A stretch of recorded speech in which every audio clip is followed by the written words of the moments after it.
현대에 사용되고 있는 총기는 정말 오랜 시간 동안 다양한 모습으로 발전해 지금의 모습까지 진화해왔습니다. 원시적 형태의 화승총에서 지금 사용하고 있는 현대적인 총기까지 기술이 발전하고 시대가 변하면서 총기의 모습도 많은 변화가 있었으며 앞으로도 총기는 더욱 발전해 지금 사용하고 있는 모습과는 또 다른 총기들이 등장할지도 모르겠습니다. 총기의 발전사를 들여보면 다양하고 흥미로운 유형의 총기들을 많이 볼 수 있는데 그 중에는 시대가 변하는 과정에서 등장한 과도기적인 총기들도 있습니다. 이런 총기들은 대부분 더 나은 기술이 적용된 신무기들에게 밀려 짧은 기간 동안 사용되어 잊히게 되었는데요. 이번 시간에는 총기 진화 과정에서 등장한 과도기적인 총기들을 모아보았습니다.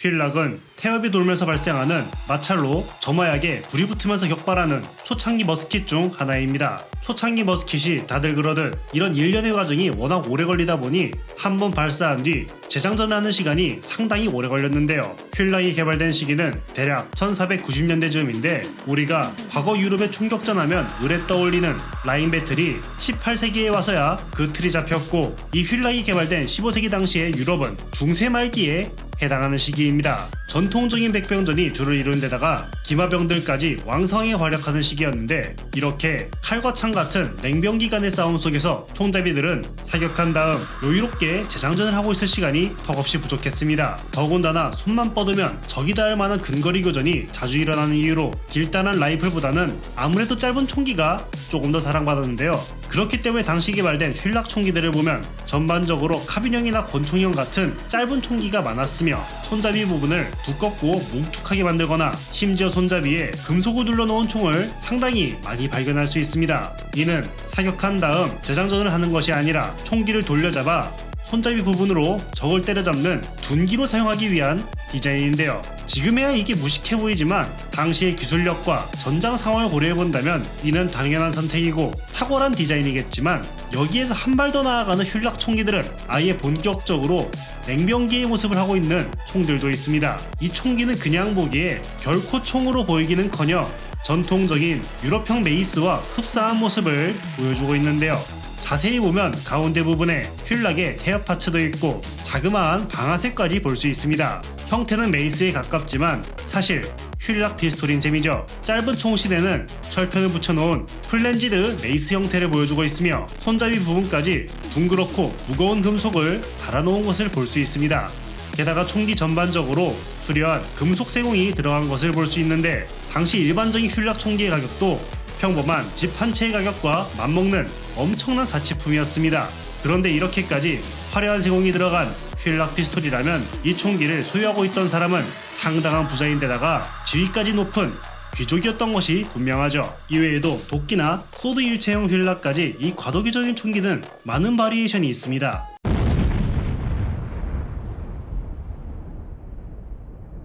초창기 총기들의 가장 큰 단점은 한 발 발사한 다음 장전하는 시간이 너무 오래 걸린다는 점이 아닐까 합니다. 그 외의 단점이라면 사거리가 짧고 명중률이 형편없었다는 점일 텐데요. 이런 단점들을 해결하기 위해 내놓은 해답 중에는 그냥 단순히 총을 여러 정 들고 다니는 방법도 있었지만 하나의 총에 여러 개의 총신을 붙인 이른바 볼리건도 있었습니다. 한 번에 장전한 총알을 모두 발사하는 타입부터 한 발씩 원하는 총신을 골라 사격할 수 있는 타입까지 있지만 이번에 소개하는 덕프 피스톨은 한 번에 여러 발의 탄환을 발사하는 타입의 볼리건입니다. 덕프 피스톨이라는 다소 귀여운 이름이 붙은 이유는 정말 말 그대로 오리발과 닮은 외형 때문에 붙은 이름인데요. 덕프 피스톨은 비교적 작고 가벼워 사용하기에 큰 부담이 없었으며 한 번에 여러 발의 탄을 발사 가능한 특성 덕분에 바다를 누비는 선장이나 간부급 선원들에게 큰 인기를 끌었던 권총입니다. 그 인기는 해적들에게까지 대단했는데요. 그럴 수밖에 없는 게 당시 해상전은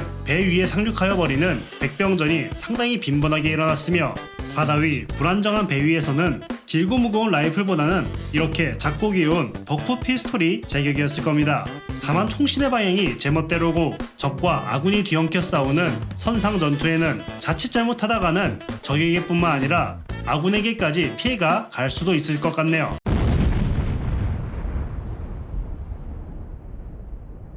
회전한 실린더를 사용하여 차탄을 장전하는 방식을 가진 권총을 우리는 리볼버라 부릅니다. 리볼버, 이름만 들어도 뭔가 전통적이며 구식의 총기 같은 이미지가 떠오르는 권총인데요. 그도 그럴 것이 초창기 수동식 리볼버의 형태가 등장한 시기가 1500년대 즈음이니 진짜 전통적인 총기입니다. 수동식이면 뭐가 수동식이냐 생각하실 수도 있는데 놀랍게도 발사 후 실린더를 돌리는 것부터 손으로 돌리기 때문에 수동식이라 부르죠. 정말 극한으로 원초적인 설계가 아닐 수 없습니다. 1800년대 즈음에는 꽤나 그럴듯한 명품 리볼버가 많이 등장합니다. 중절식 리볼버 하면 대표적인 모델 중 하나인 영국의 웨블리 리볼버가 1887년이고 리볼버 하면 제일 먼저 떠올리는 가장 대표적인 브랜드 스미스 앤 웨슨사의 첫 리볼버 모델 1 역시 1857년에 등장했죠. 콜트사의 첫 리볼버 모델인 패터슨 리볼버도 1836년에 등장했는데 이렇듯 1500년대에서 현대까지 리볼버는 다양한 형태로 진화하여 변화해왔습니다. 하지만 그 기간 동안 새로운 리볼버의 형태로 가지치기하여 등장한 총기의 유형도 있는데요. 지금 보이는 이 권총은 페퍼박스라 불리는 리볼버와 비슷한 느낌의 총기입니다. 마치 후추통과 비슷한 유형을 가지고 있다는 의미에서 이런 이름이 붙었는데요.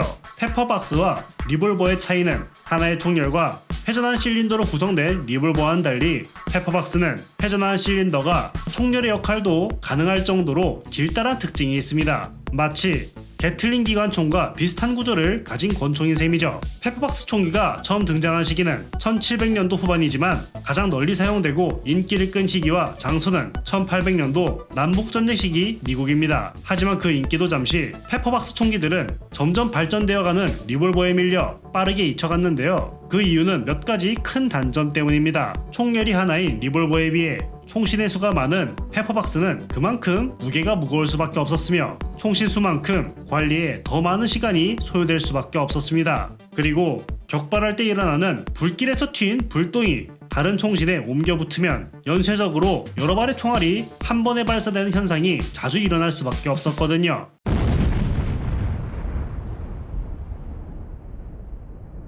영국의 웨블리사에서 개발한 포스베리 리볼버는 겉으로 보기엔 일반적인 리볼버와 크게 다르지 않은 평범한 리볼버로 보입니다. 하지만 사격하는 모습을 보면 깜짝 놀랄 수밖에 없는데요. 사격과 동시에 총열과 실린더 그리고 해머가 있는 총기 윗부분이 반동에 의해 뒤로 후퇴하고 다시 전진하면서 차탄을 장전하는 이른바 자동권총의 작동 방식과 굉장히 유사한 모습을 보여주기 때문입니다. 자동권총은 격발 시 발생하는 반동을 이용하여 슬라이드를 후퇴시키고 그 슬라이드가 리코일 스프링의 탄력으로 다시 전진하면서 차탄을 장전하는 구조인데요. 포스베리 리볼버의 외형을 보면 한 가지 의문이 들 겁니다. 분명 격발 시 반동을 이용하여 상부 구조물을 후퇴시키는 것까지는 알겠는데 무슨 수로 실린더를 회전시켜서 차탄을 장전시킬 수 있었을까요? 비결은 바로 실린더에 나있는 사선 모양의 패턴입니다. 웨블리 리볼버 하면 상징적인 중절식 구조를 가지고 있는데요. 이렇게 총기를 열어보면 실린더와 닿는 이 부분에 다이아몬드 모양의 구조물을 볼 수 있습니다. 이 구조물이 가이드 역할을 하는데요. 총기를 발사할 때 반동으로 상부 구조물이 뒤로 밀리면서 밑에 있는 이 구조물 때문에 사선 모양의 패턴을 따라 실린더가 회전하면서 차탄이 장전되는 것이죠. 굉장히 독창적이고 재치있는 디자인입니다. 포스베리 리볼버가 이런 독특한 구조로 만들어진 이유는 자동권총의 장점과 리볼버의 장점을 합친 권총을 만들기 위해서입니다. 이 총이 개발된 1901년은 자동권총이 개발되고 얼마 지나지 않은 초창기로 당시 자동권총은 상당한 문제점을 동반하고 있었습니다. 차탄을 장전하는 과정에서 작동 불량이 자주 일어나기도 했으며 고장이 잦은 듯 기계 결함이 속출했는데요. 이런 초창기 자동권총의 단점을 개선하기 위해 포스베리 대령은 이런 자동권총의 메커니즘과 안정적인 성능의 리볼버를 결합하면 어떨까 하는 아이디어를 떠올립니다. 그런 포스베리 대령의 아이디어를 웨블리사에서 본인들이 생산하고 있는 중저식 리볼버 웨블리 앤 스콧에 적용하여 탄생한 권총이 바로 웨블리 포스베리 리볼버인 거죠. 이렇게 기존에 없었던 독창적인 자동 리볼버가 탄생했지만 사실 단점도 많았는데요. 애초에 리볼버다 보니 다른 자동 권총과 비교해 장탄수가 부족했고 작동 구조가 다소 복잡해지다 보니 리볼버 특유의 신뢰도 높은 안정성과는 거리가 멀어진 어중간한 권총이 탄생했던 것이죠. 더군다나 시간이 흐르면서 자동 권총의 완성도가 높아지게 되면서 이 어중간한 리볼버는 더 이상 사용될 명분을 잃어버리고 맙니다. 개인적으로 비주류 총기 중에서는 상당히 좋아하는 총기인데 이런 결말은 굉장히 아쉬운 부분이지만 이런 비주류 총기들도 있고 개발자들의 많은 시도와 노력이 있었기 때문에 지금 사용하는 현대 총기들로 발전될 수 있었던 거 아니겠습니까? 이번 편은 총기의 진화 과정에서 등장한 과도기적인 총기 중에서 권총들을 모아 보여드렸습니다. 다음 편을 바로 작업하지는 않을 생각이지만 추후에 과도기적 총기 라이플 편과 기관총 편을 만들어 업로드하겠으니 시청자 여러분들의 많은 성원 부탁드립니다. 이번 영상은 여기까지고요. 시청해주셔서 대단히 고맙습니다.